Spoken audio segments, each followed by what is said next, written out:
پچھلے 10,000 سالوں میں ماحول پر انسان کے اثرات بہت سے جانوروں کے ایکسٹنکٹ ہونے کا سبب بنے ہیں۔ یہ ویڈیو ہم آپ کے لیے اس لیے بنا کر لائے ہیں کہ آج ٹاپ 7 ایکسٹنکٹ اینیملز کے بارے میں ہم بات کر سکیں۔ جدید دور میں انسان کی تخلیق معدومیت کے 2 اہم دور رہے ہیں جو مل کر بڑے پیمانے پر ایکسٹنکٹ ہونے کا واقعہ بناتے ہیں۔ سب سے پہلے 10,000 سال پہلے جاری اینتھروپوسین آخری برفانی دور کے اختتام کے بعد پیچھے ہٹنے والی برف نے کئی پرجاتیوں کے رہائش گاہوں کو پوری طرح متاثر کیا جو بعد میں ایکسٹنکٹ ہو گئیں۔ تاہم انسان نے کئی بڑی پرجاتیوں میگوفانا کا شکار کر کے بھی اپنا حصہ ڈالا۔ نمبر 7 پر ہے اٹلس بیئر۔ شمالی افریقہ سے ایک ایکسٹنکٹ ریچھ کی ذیلی نسل ہے۔ اٹلس ریچھ حیوانیات کے ماہرین نے 1840 میں کروتھر نامی ایک انگریز سروس مین کی طرف سے عوام کی توجہ لانے کے بعد ایک الگ نوع کے طور پر درجہ بندی کیا۔ اگرچہ اس کی کھال بھورے سیاہ تھی لیکن اٹلس ریچھ کو بھورے ریچھ کے طور پر درجہ بندی کیا گیا کیونکہ یہ امریکیوں کا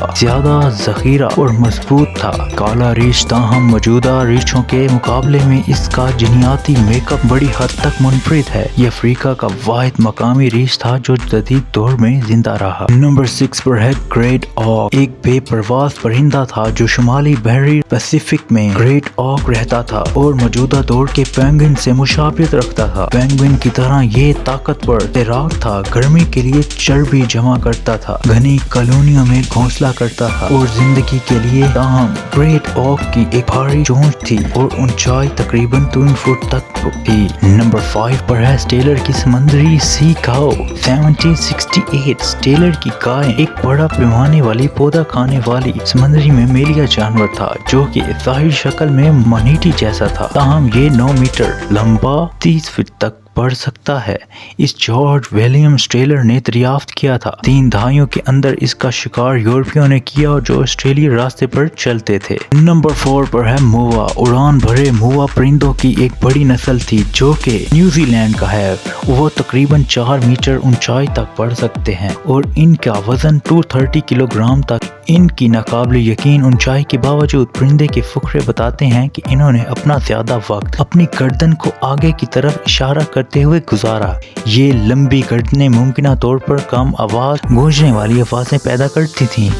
نمبر 3 پر ہے وولی میمتھ۔ 2000 سال قبل یہ جانور پایا جاتا تھا۔ وولی میمتھ نے ابتدائی ہولوسین دور میں آخری برفانی دور کے ٹھیک بعد 11,700 سال پہلے شمالی نصف کردہ آرکٹک ٹنڈرا کے زیادہ تر علاقوں میں آباد کیا تھا۔ یہ بڑے جانور 11 فٹ تک اونچائی سے رکھتے تھے۔ ان کا وزن 6 ٹن ہے جو کہ افریقہ ہاتھیوں کے برابر ہے، حالانکہ ان کا قریبی رشتہ ایشیائی ہاتھی سے تھا۔ ہاتھیوں کے برعکس میمتھ بھوری، سیاہ اور ادرک کی کھال میں ڈھکے ہوئے تھے۔ فراسٹ بائٹ کو کم از کم کرنے کے لیے ان کی دم بھی چھوٹی تھی۔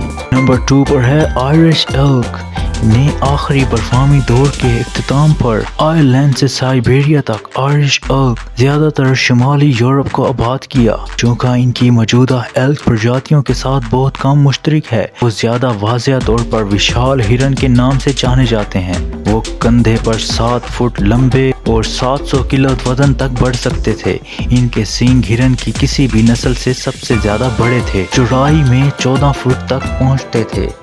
یہ امکان ہے کہ بڑے سینگوں کا ارتقاء جنسی انتخاب کے بعد سے ہی ہوا کہ مردوں نے انہیں حریفوں کو ڈرانے اور فیمیلز کو متاثر کرنے کے لیے استعمال کیا۔ نمبر 1 پر ہے سمائلوڈون۔ شمالی اور جنوبی امریکہ میں آخری برفانی تودا 11,700 سال پہلے کے آخر میں رہتی تھی، حالانکہ یہ تقریباً 2.5 ملین سال سے ایک الگ نوع کے طور پر موجود تھی۔ سب سے زیادہ بڑی ڈیلی نسل سمائلوڈون پاپولیٹر وزن میں 400 کلو گرام، لمبائی میں 3 میٹر اور ہائٹ میں 1.4 میٹر لمبا ہو سکتے تھے۔ سمائلوڈون رایان کے دانتوں والے شہر کے لانے والے سمائلوڈون دراصل ایک ریچھ کی طرح بنایا گیا تھا جس میں چھوٹے طاقتور اعضاء تھے جو رفتار کے لیے ڈیزائن نہیں کیے گئے تھے۔ اس کے قابل ذکر کینیان کی لمبائی 37 سینٹی میٹر تھی۔ تو آپ نے ہمارے چینل کو سبسکرائب، لائک اور شیئر کرنا مت بھولیے۔